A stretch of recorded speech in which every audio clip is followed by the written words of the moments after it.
Hello. Hi. Are you guys going to come and sit with me? Ladies? Hello, little ones. Oh, this is so comfy. What a nice big couch. Okay. Hi, everyone. I'm out here in the pasture with my alpaca friends and a few little goats, and out here because today's, for those of you who've ever visited or follow us on whatever social media platform, you probably see some of our alpacas. If you come to Baby Goat Yoga, we often have the alpacas right in with the group. And we also have had a number of alpaca dancing with alpaca parties, which is a belly dance style dance class with the alpacas that we book as private parties. So there's lots of ways to engage with parties. In fact, tomorrow afternoon, we have had a special request for a birthday party for someone who just loves alpacas. We've had our alpacas go to weddings to be a special surprise guest on the guest list for a wedding where the bride just simply loved alpacas. We've had our alpacas go to schools to greet the children as they walk into their classes. The alpacas, oh, this is the best one. The alpacas did a fundraiser at the University of Manitoba where you got to take your photo with the alpacas. And we have a number of our alpacas who are more friendly and would allow people to, sling their arm around them. And so, yeah, I would say our alpacas have many different jobs here. They've gone with us to trade shows and fairs. They've come with us to farmers markets. You may have met them there. So I'm just sitting here because normally when I come out and sit here, they all just come right around me, and I'm kind of hoping they will. But if they don't, oh, hi, little Tiny is here. Yep, little Tiny wants to come and say hi. Hi, sweetie pie. Okay, we're going to walk over to the alpacas and see who's willing to hang out with us. Hello, ladies. So if you come by, and you can also come for tours now. We're not quite open to the public yet, but we are open for tours. And so our alpacas often come. Okay, here they come. Hello. So usually they just like coming to visit me and hanging out with me. Hi, Luna. And now they're maybe wondering what I'm doing with the camera, but it's not like they haven't been on camera before. So we have a group up that lives in this front pasture who are all of our female alpacas. Hello, Luna. Oh, and you can probably hear her. She's just talking to me right now. And that's actually called humming. It does sound like they're singing a bit. And so they love having that little vocalization, and they have so many different sounds and styles of vocalizing to communicate to one another. And so that's one of the fun things that I love about being with the alpacas, is just learning their language and what that might mean. This little one is Monarch, and she's one of our younger ones. Hello, Monarch. You come say hi. Hello. She does love to kiss. Hey, sweetie.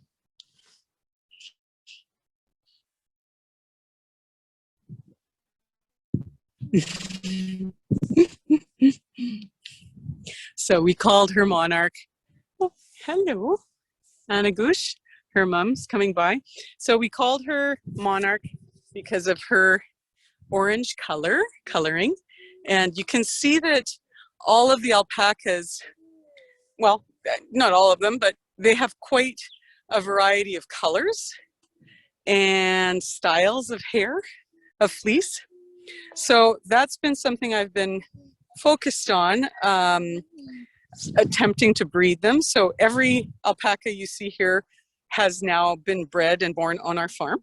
I started just thinking I would have two, and just to have my own yarns, because I'm an avid knitter and crocheter, and I wanted to learn how to spin. And I saw my opportunity here when we moved to the farm 16 years ago as a way that I could do that. I had actually been meeting alpacas every year at the Royal Manitoba Fair, the Brandon Winter Fair, which is a huge agricultural fair, usually held, well, last week. It would have been just finishing last week. And twice now, this year and last year, it has had to be canceled because of the pandemic. Normally, we go as a whole team, because many of our riders compete in the horse shows. We have our booth there in the trade show, and it's just a really fun, it's a huge trade show. It's a really fun opportunity to see what's what in the agricultural world and see everybody's booths. So the Manitoba Alpaca Association had been having a booth at the Manitoba Fair since forever.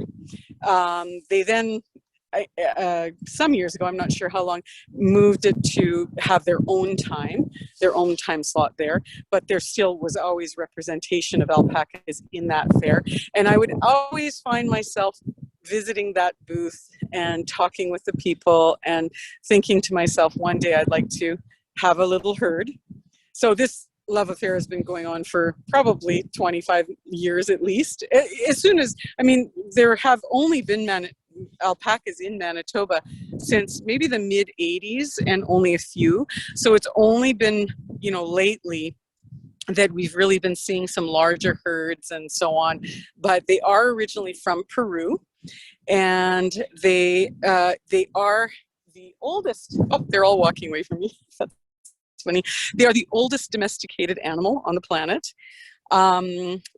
Just really beautiful stories of how they lived with the tribes of people who were mountain people in Peru, and that they would live kind of semi-domesticated, in the sense that in the daytime the herds would head out to graze, and then at night the shepherds would walk them back into these small pens, which were built just with piles of rocks, but not very high, just enough to sort of contain them. And the alpacas were, just domesticated enough that they wanted to stay right with the humans to protect them from the predators.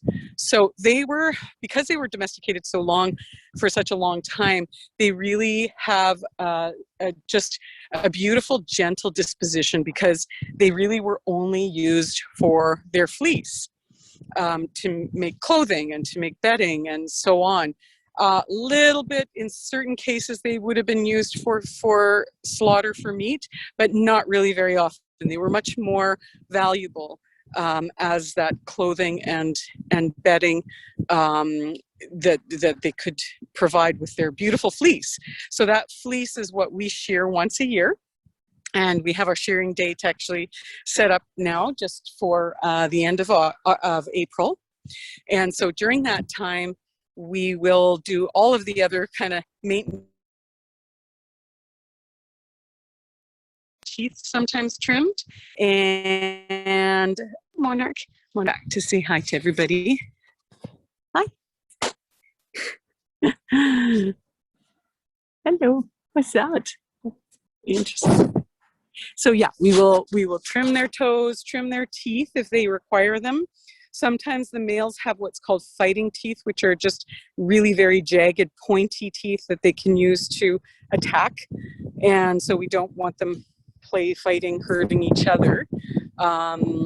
So we do unsharpen those teeth. And we also give them their annual vaccinations and their annual dewormers, generally speaking, we take some fecal samples of their is to see how minimally we can deworm them, because we like to stay dewormed, but we like to not over deworm them if they don't need it. So that's what we do once a year.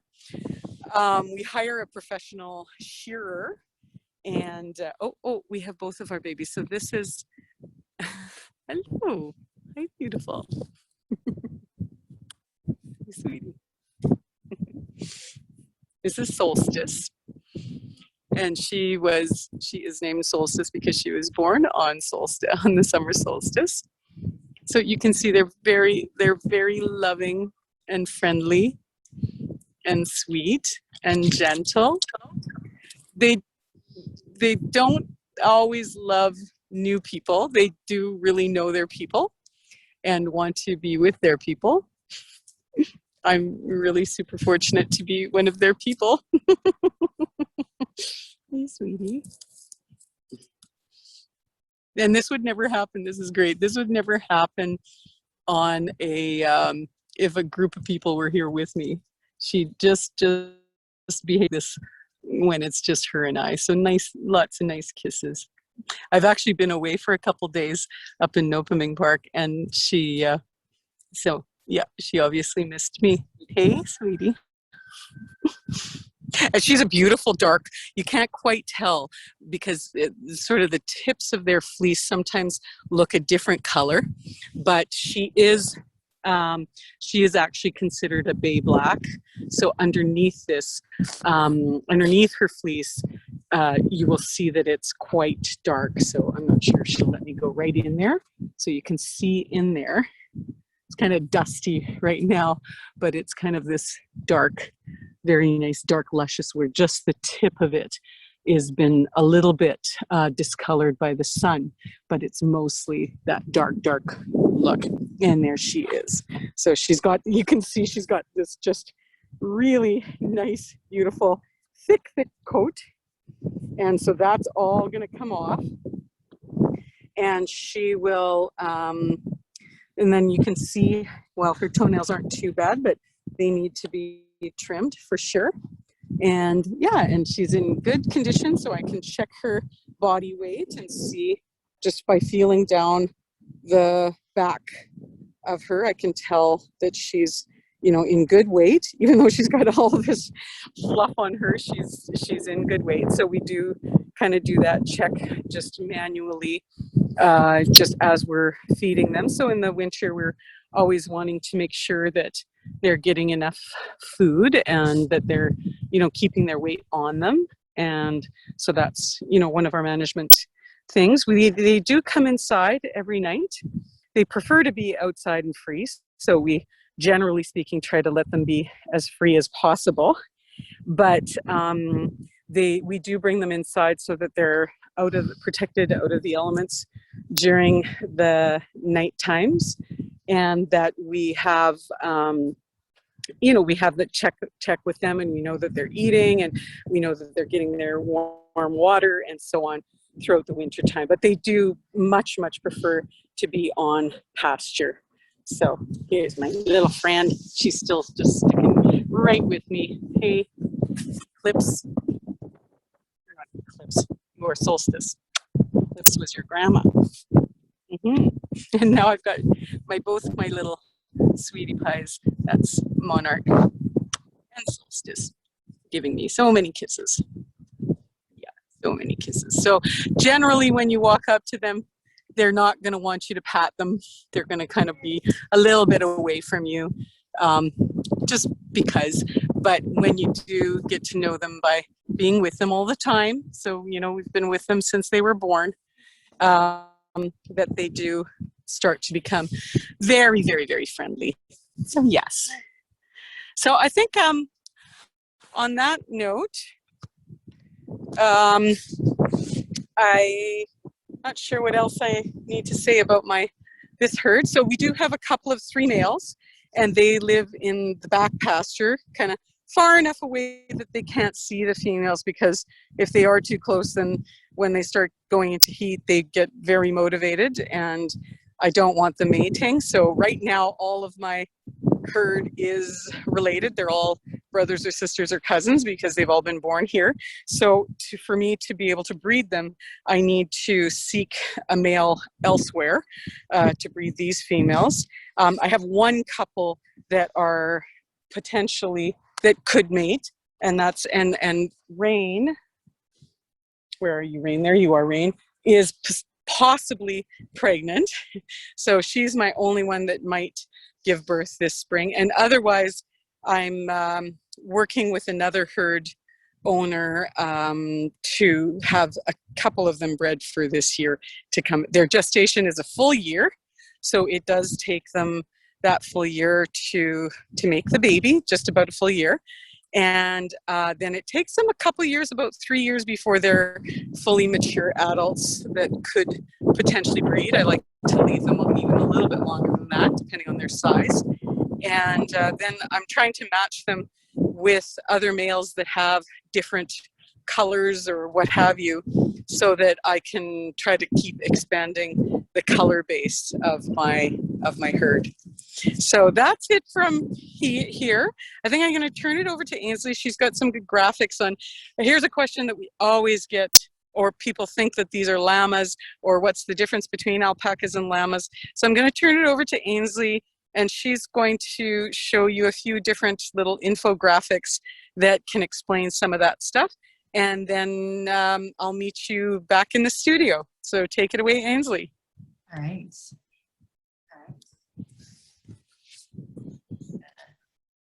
Mute Louise so we can't hear the winds. All right, I'm just going to share some graphics with you. It is going. There we go. So one fun fact, and yeah, please let me know in the chat if our Wi-Fi is being tricky. It hopefully holds up. It's been pretty good so far, but sometimes we can't tell on our end if you can hear us or not. So alpacas are actually in the same family as camids, as camels, the camelid family. So this is kind of a fun breakdown of how they're very closely related. And when you see a close-up of their face, you can kind of see the same kind of long nose and big eyes that alpacas have also in the camels. So this also shows, this is something that I just learned myself, that within Peru, there are 4 different types of similar animals. So these 2 are wild. So there's the vicunas, and the guanacos are the wild versions of alpacas and llamas. So that's just kind of a fun fact. So the vicuna was domesticated and turned into the alpaca, and this was domesticated and turned into the llamas. So I'm going to show you some serious slides on the differences between alpacas and llamas first. So the main difference is their size. Llamas are a lot bigger. So you can see they're like up to 400 pounds, whereas alpacas are usually like maximum 200 pounds. Their faces look a lot different. Alpacas are a lot more kind of cute little teddy bear noses and faces, whereas llamas have a really long face. And same with their ears. They have longer, this says banana-like ears. Whereas the alpacas, they're still pretty long and cute, but they're very straight and pointy. The most important difference for us, well, there's 2 of them. The main thing is that alpacas are known for having their soft coat, kind of like sheep. So we shear them once a year, as Louise said, whereas llamas have a coarse outer coat. So they aren't as useful for fiber. Another big difference is that llamas are known for being aggressive. So they're kind of used as guard animals. As you can see here, they're more prone to spitting. Alpacas can and will spit. And I don't think you mentioned this unless I missed it, Louise, that alpaca spit is not like if a human spit on you, it's a lot grosser. It's like half digested food. So it stinks a lot. It's like dark green and it stays with you the whole day. It's very effective. No one likes it. So here's another graphic showing an actual picture of them so you can really see the difference here. So these guys look a bit shaggier. They've got the longer face.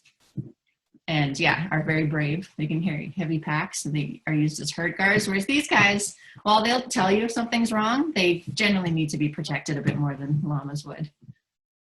This is one of Louise's favorite graphics that you might have seen online. It's kind of just a funny way of putting llamas being a lot more aggressive than alpacas. So none of this is true, but it's hilarious. you've probably seen online too. There's plenty of nice llamas too. Anything can be nice if you really socialize it, but yeah, llamas are way more likely to spit at you. All right. So, oh, and this is the different types of alpacas.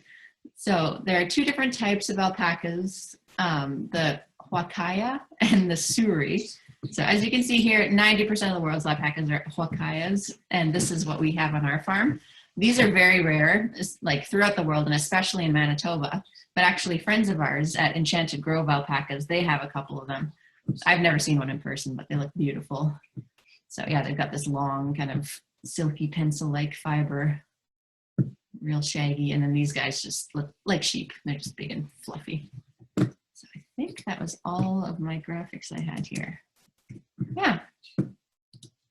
All right. Are you guys ready over there? We are. A couple minutes? Yep, Okay. nope, we're ready. So bear with us. I'm just going to stop sharing the screen. Now we're going to turn the camera around.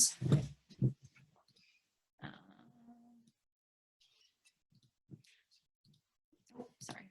There we go. And just set things up a bit. Hey. Welcome I'm back. And if you can just... Oh yeah, we'll just get Connor over in the corner. Okay. Perfect. And just don't mind if the camera suddenly moves. We are just going to adjust it as we need to. No, that's perfect. Awesome. Okay, I hope that all of you won't judge me, or if you do, that's fine. I can take it.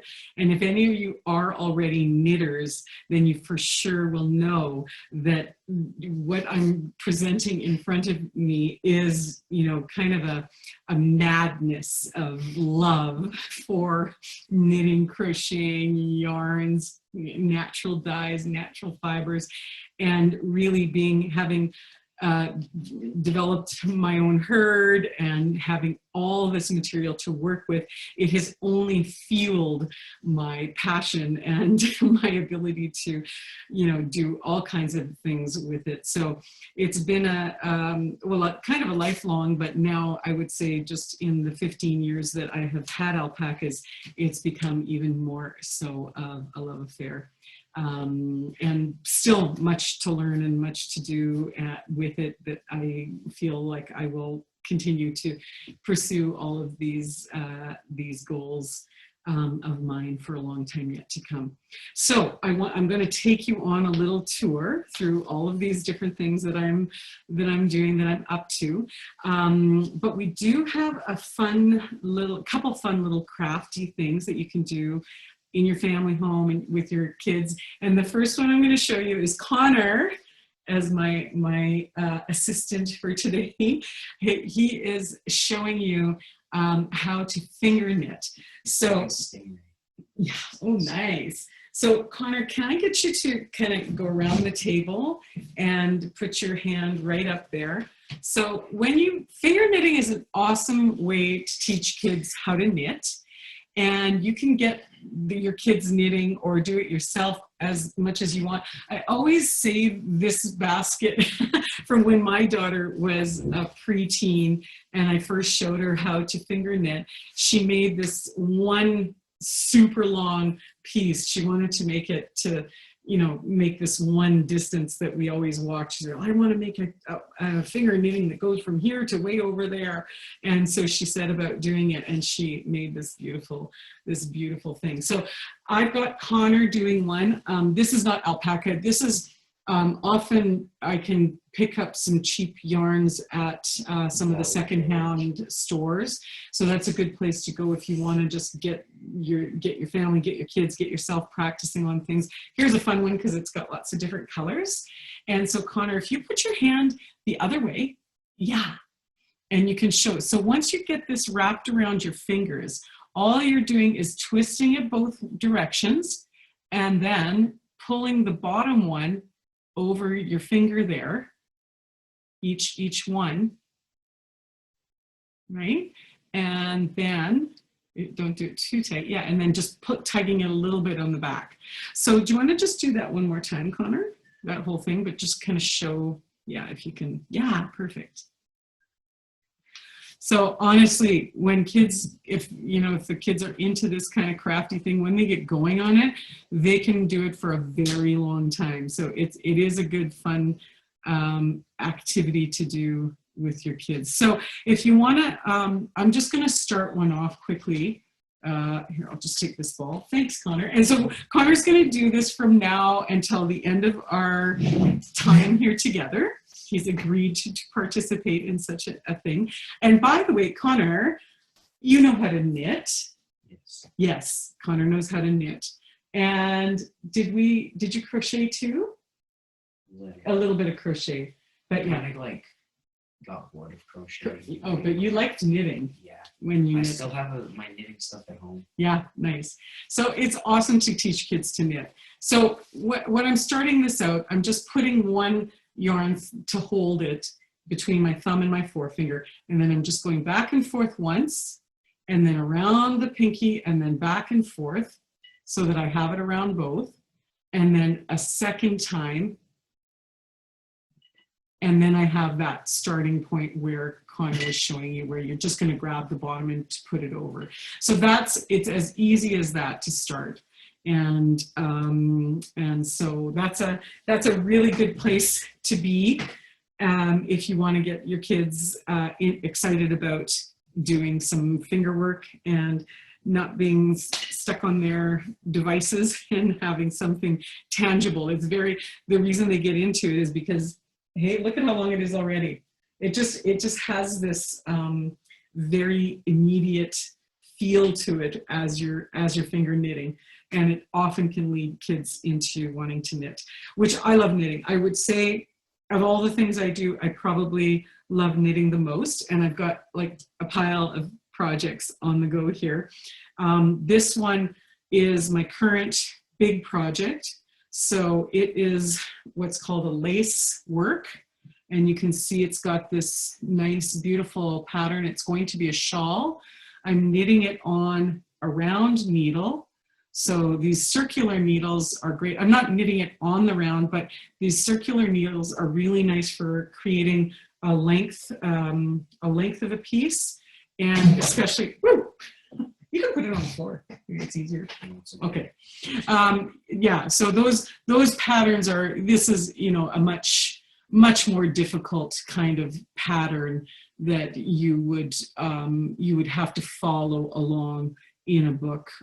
That's how I do it, and that it creates these just absolutely gorgeous kind of patterns. So that's a more difficult one. This is a similar, just a little head. I made this, but I haven't quite yet finished it, which is, I'm going to say that for all of these pieces that I'm going to show you.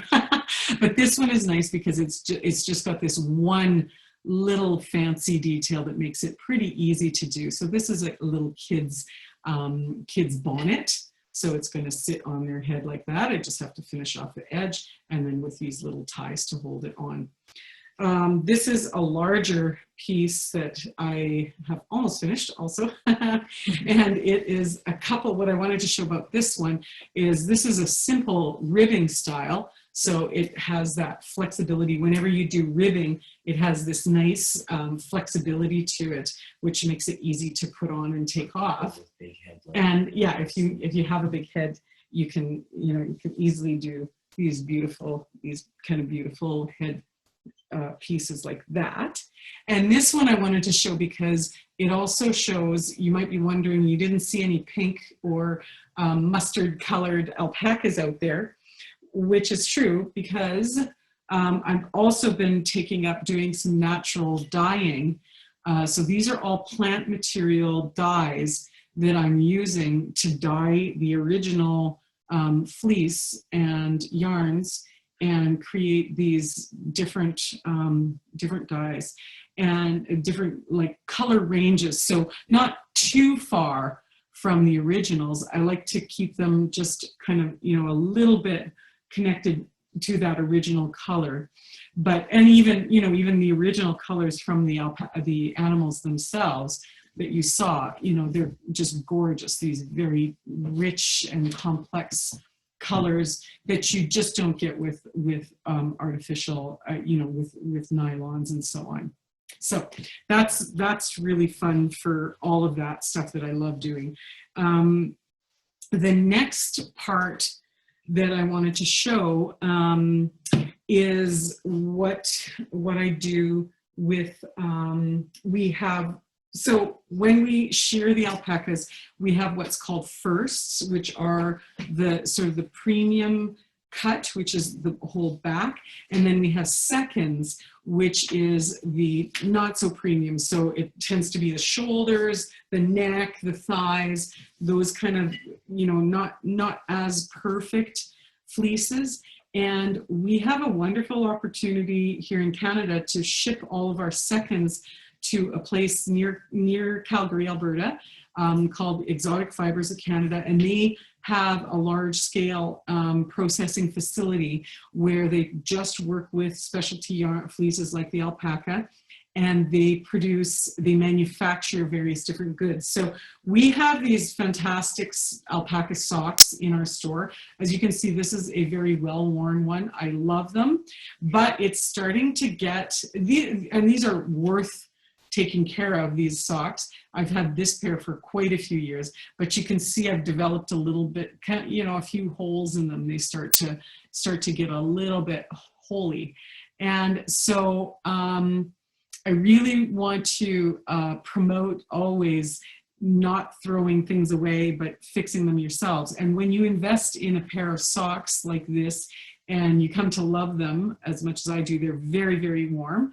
Alpaca yarn fleece is known to be considerably warmer. Some people say 10 times as warm as sheep's wool, but it is a very dense fleece.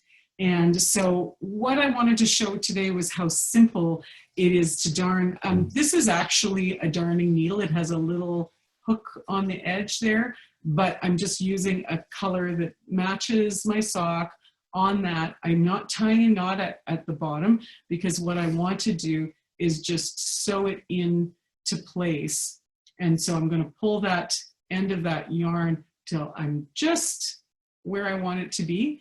And then I'm going to make a little knot in by making just one little stitch and pulling my needle through that stitch. And then I've got myself a little place there where it is, but I don't have a knot that might be annoying if you like your stocks to be you know, smooth on the insides. So then with darning, all you're doing is you're recreating the both directions of this direction and this direction of the knit. And you can really see it when you look at a hole. Oopsie, there you go. You can see those cross pieces like that, and you can see where they're missing going up and down. So all I'm going to do is knit. No, I'm not going to knit it. I'm going to sew it back and forth this way, and back and forth this way, until I get a nice smooth finish to that. And then that will hold solid for, you know, for many, many more wears. And I'll be able to wash it just as I have been. Like most natural fibers that come from animals especially, you do need to wash these by hand in tepid water with a gentle soap, and not scrubbing them up too much, just by keeping them light, keeping the action light, because what natural fibers want to do is to felt. And that is a whole other opportunity that you have with these natural fibers. And alpaca in particular has the quality of being very good to felt. So I'm just going back and forth through these little, the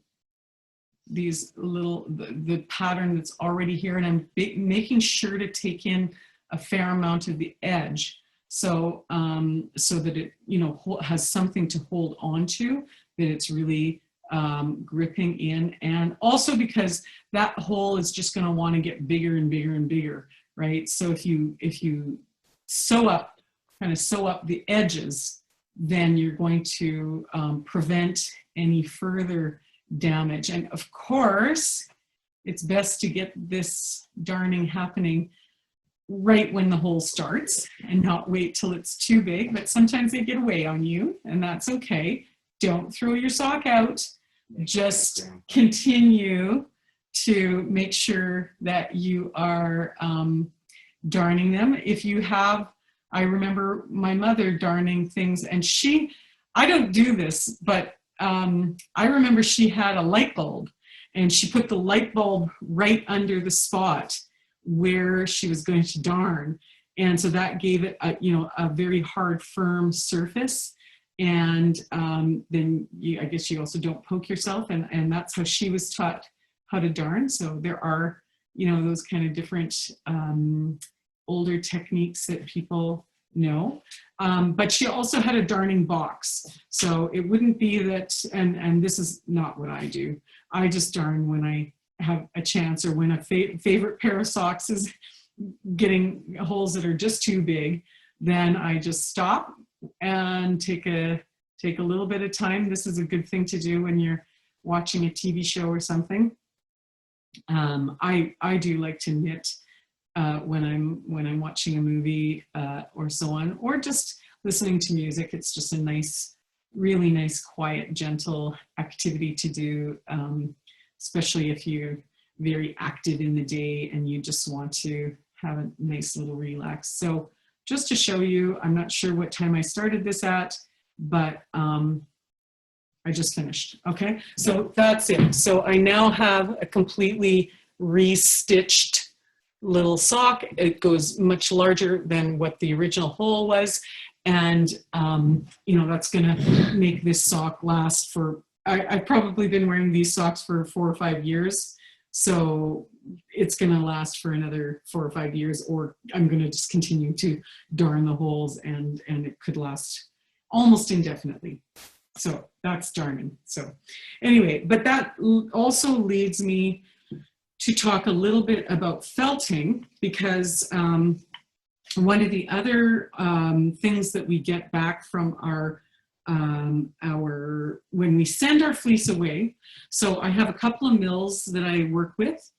And so when I send them away to be processed into these different styles of yarn, we send our fleece in bags and in boxes, but we send them together, like sorted by color. And in terms of what we want to have them put into, whether it's a heavy weight or a lighter weight, or even, I don't have any of it left, but a very lace weight, like a fingerling weight. You can say exactly what kinds of yarns you want to have, or you can get these sheets of felt. These ones are dyed, but these sheets of felt that are just pressed ends, seconds, again, kind of the material that couldn't go through the processing. There's always little bits and ends that don't make it. They can press them into these large sheets, and then you can use these sheets to do things. But they also can give you what's called rovings. Now, rovings are the stage of processing that comes just before it goes through the pin drafter machine to turn into this yarn. But it itself is round, in already a sort of a ball shape. So you can pull this out. It's just one big long continuous piece. And you can use that to do all kinds of different felting projects. And so I like to do this little soap. Are we ready? No. Okay. At the end, probably. So I like to do, and we sell these in our shop, these little felted soaps, and we always do them. If you want to do one. What? I could grab some bowls if you want to do one. Oh no, that's okay. We'll wait, unless we really have to. Okay. So we have a little tutorial on how to do this felted soap, and we put together these little bags that you can now purchase on our store that have a bunch of different colors of fleece in them, and have some different rovings, a couple different colors of rovings, and a couple different little balls of yarn, little chunks of colored yarn. So with that, and you also get a bar of soap, and just plain soap, and a little ball. So we put in these little balls because we have another activity that's, well, this is a little jingle ball. So you can turn that into a felted ball that cats and dogs and everyone and all kind of playful animals love to catch and chew these kind of little balls, or you can put a bouncy ball in it and then it's fun to bounce. Hey Connor, how's your, let's see. Oh my goodness. Hey everybody, check it out. Let me hold this. Okay, Connor is already that far into, Colors. that is gorgeous. 3, 4, 5. I love it. 5 colors. Beautiful. Carry on. So all of this comes in a little kit, and we're going to leave that kit up on our store now that we've finally made it. I've wanted to make that for a while. And so you would have the opportunity to make a little felted bouncy ball or ball and a felted alpaca soap. So we'll go into that little tutorial at the end of the workshop today. But with felting, you can do all kinds of other things. So I've got this one piece of very heavy, thick, it's like a bowl, a little bowl, and it was originally made around a styrofoam mold and then taken off and then felted down. So if you've ever thrown a sweater, a natural sweater, into the wash and then into the dryer, and it shrunk to half its size and it was very, very solid, that is felting. So this is a purposeful felting where we want to create that density, and you can see it's very hard. So you can create these kind of different shapes. I've seen people make gorgeous different kinds of sculptures or wall hangings with it. There's all kinds of things you can do. I've also made some, here's another sheet that I made myself. So this was just hand pressed, and I put this other kind of larger yarn on top of it, just to give it that kind of little bit of a texture and pattern. So that's a little beautiful piece that I will someday use for something. Lots of times I'm just trying things out to see, how they work, and to be able to kind of build more of a repertoire of things that I can make with my alpaca felt. And I like to show them and do, various different little demos. So sometimes I'll just do a demo and it ends up being something that I can hang on to show at other events. Another fun thing you can do with I got these little forms at a secondhand store too. And if you ever see them, and if you want to have a few different fun things for your kids to do, this is exactly like finger knitting. And you can get these to do actual various different pieces. This could be a cowl or a hat, and there are patterns that you can use to do these. And basically you're just doing the same. Here's one that I've started as a demo. You're doing the same kind of motion that Connor is doing with his fingers by simply wrapping that around and using a little stick tool to move that fleece, that yarn over that. And you can make very long cowls or very different kinds of pieces depending on what you want. Yeah, you could make coasters too. So those are just a few of the things that you can do.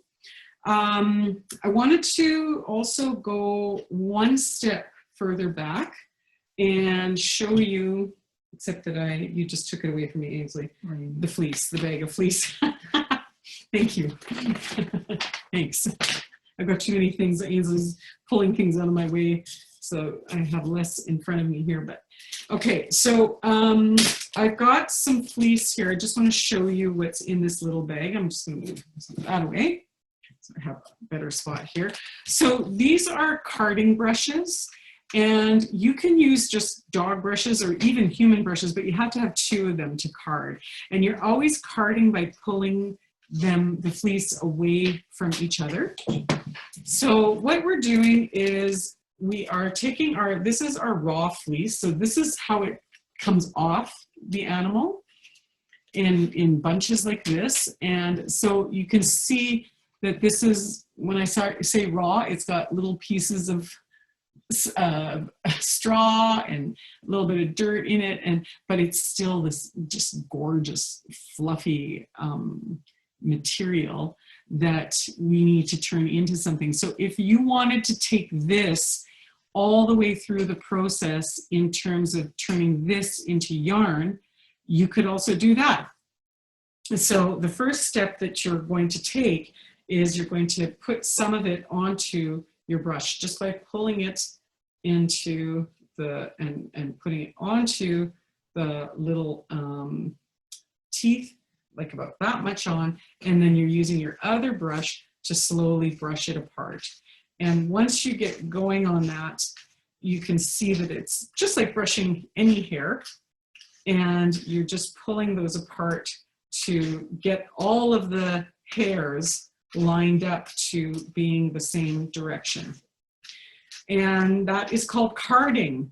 So if you've ever heard that term, carding wool, this is the process. And you want to do it just until you get them all kind of lined up to be the same direction. And then they just pry nicely off, and you end up with this kind of little bat, which you can then tease out to become what effectively is a roving.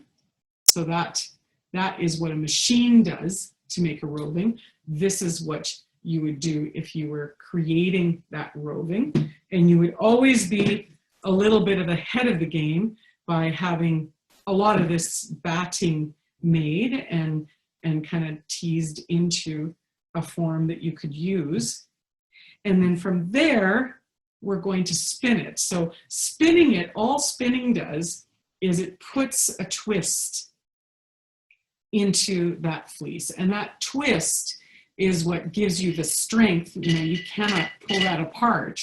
Whereas over here, it just comes apart very easily, right? So putting that twist into it makes it super, super durable, which is a really interesting kind of facet. No, that's okay. Thanks, Connor.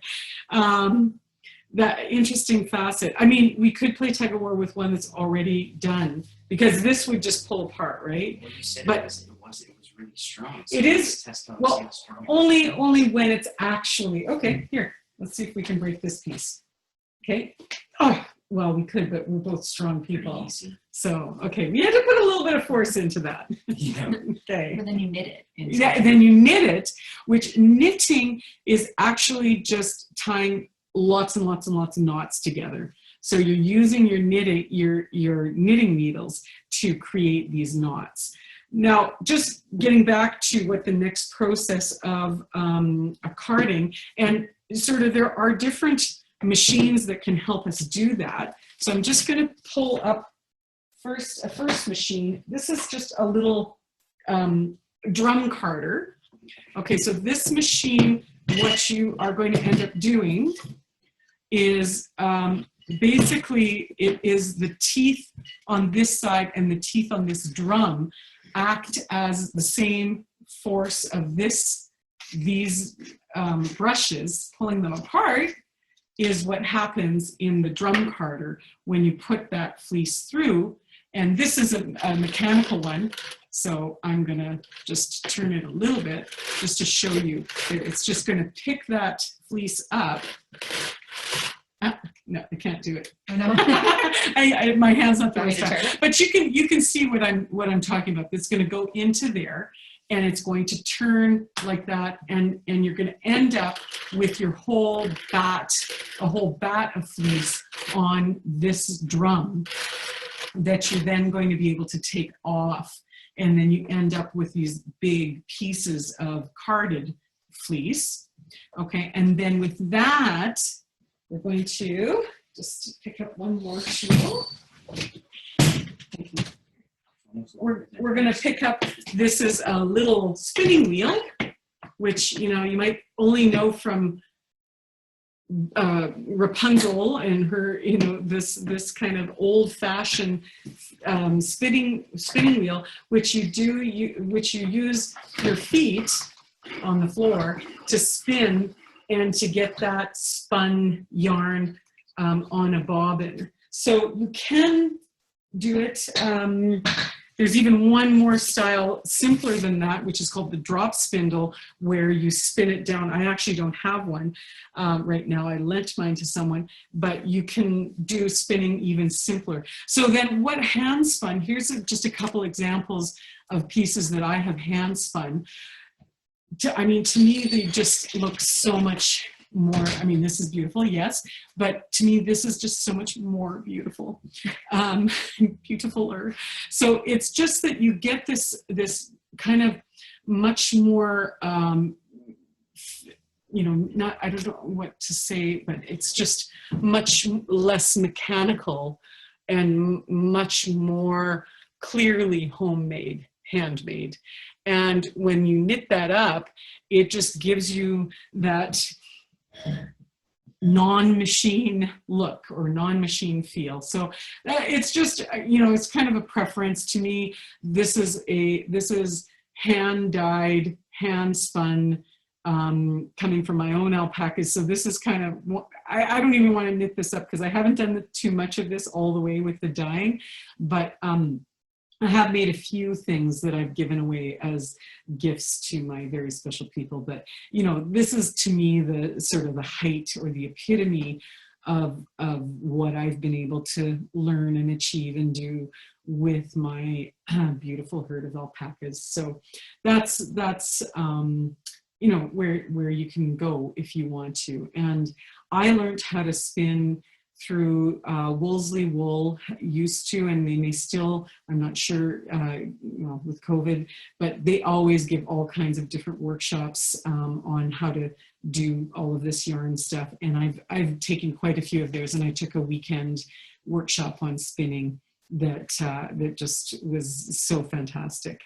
And have had help along the way from other spinners and people who know much more than I do, are always interested in you know, sharing that knowledge too, as am I. So that's kind of getting almost to the end. Are we able to show that other video, Ainsley? It says it's got 4 minutes. It's teasing me. 4. Okay. So we can show it at the very end, maybe at 3. So if you have to leave at 3, that's fine. It'll be posted on YouTube to the link that I put in the chat there. Okay. So it'll be there as well, but okay, it should be done for the very end to kind of close things off. Okay, sounds good. So we do have these, I forgot to mention this. When I get the pieces of felt back, one of the things that I make quite a lot of, and people do really love them, is these felted insoles. So I've just cut some templates of different sized shoes and make them like this, but I make them a little bit bigger and wider so that you can trim them off, and you can just use scissors to trim them off. But boy, what a world of difference it makes when you have a good pair of insoles in your boots, yes, in terms of keeping your feet warm. Hey? Yes. Excellent. Okay. Well, maybe the kind of getting to the very last little thing that I have on my table here. And oh, Connor, you're almost finished the whole ball. Here, let's just pick this up. Okay, there's where we're at now. It's almost long. So as you can see, it's are you still enjoying doing it, Connor? Yeah, you just kind of get into it, right? It just gets to be this mesmerizing thing. So that is where we are at with that. So you might be wondering sort of where you can get patterns, because I'm always using different patterns. Sometimes I make patterns up myself if I'm thinking of something, but really I have, well, because people know I like to knit, I seem to, people often give me books or different different kinds of patterns, but I've really enjoyed, I really love my knitting books. I have a little shelf of just knitting and crocheting books, and they're all full of, this one's called The Weekend Hat. I think I've made just about every hat pattern in this, and you know, just so many different ideas, and I sell them. You know, we always have some for sale here, and mostly that's just because I can't give enough away or what have you, but you can also get a lot of free patterns. This Knitty.com has many just patterns for free that have been tested, tried and true, and you can use them. You can get those online, nitty.com. And sometimes, just to show, this is a really nice one if you're just starting out. I've got some big needles here. I love using wooden needles the best. So these are considered big needles. And this was a nice book that I, when I really started knitting again, I had learned how to knit as a teenager and a young adult, and then hadn't knit for a long time, and then wanted to get back into it again. And someone gave me this book and a pair of big needles, and it's great. And I've knit. There's one shawl in here. This one, this little shawl here, I have knit that, I'm sure 4 or 5 times over, because I knit it and give it to somebody or sell it, and then I just want to knit it again. So it's fun to, it's fun to be able to knit for other people and give them away or sell them, or just simply practice them, more than once, because as you do them, you get better and better and better. And I have, done some labors of love where I'm just knitting a special thing that I want it to be a lifelong legacy piece. I have a brand new great nephew who I made an awesome little bunting bag for, that's all the natural dyed pieces. So things like that are pretty, gives some real focus and tangible excuse to do this. So that's really just about the end of our time. This is like this close. That close? If anyone has questions, that should take it to I have one more thing to say, because just my show and tell. I'm getting to the end of all the things I pulled out. But so when I talked about all these natural dyes, these are all plant material. So things like pomegranate and nettle, stinging nettles. And this is a plant that I have, it's not going to show much, but it's called woad. And I have grown a ton of it now myself. I have bags and bags of it, like this. And it's a natural blue dye. And we really don't have many blue dyes that will grow in our climate, but the plant called woad, W-O-A-D, is one that grows here. And I have a nice big patch established here. So I'm really looking forward to being able to do some dyeing with my new fleeces that are coming back from the mill. And they will be here in not too long, maybe a month. I'll have all whole new piles of them to work with. And I'm going to be looking forward to doing some dyeing, and I will do some dyeing workshops through the summer to show you all that. When we shear the alpacas, usually there's like bags and bags and bags of them. Yeah, well, basically we still have bags from last year that. Well, every alpaca gives us at least 1 bag, sometimes 2. And also when I send them to the mill, I don't have enough to send them each year. So usually I batch them up every other year or every 3rd year. And this year I held off quite a bit, and I've now just sent 4 years worth to a couple different mills. And I'm really looking forward to seeing all the stuff that comes back from that. So Connor, do you want to give me that end again? Almost. Okay. Oh, you're really just about done. Look he did just about the whole ball in this time. And so now this, you really can still use this. I mean, it's kind of thin, but you could also double it up and sew it together and put it in the round. So that's fun to make. You can make a big poncho with this if you were to stitch it all together, or a scarf or a cowl. So yeah, this is, maybe you want to, maybe we won't do that. Okay, I think Ainsley is. No. Okay, we're going to post that later, but thank you. It's 3 o'clock, so we will post it on our YouTube channel, how to make the felted soap.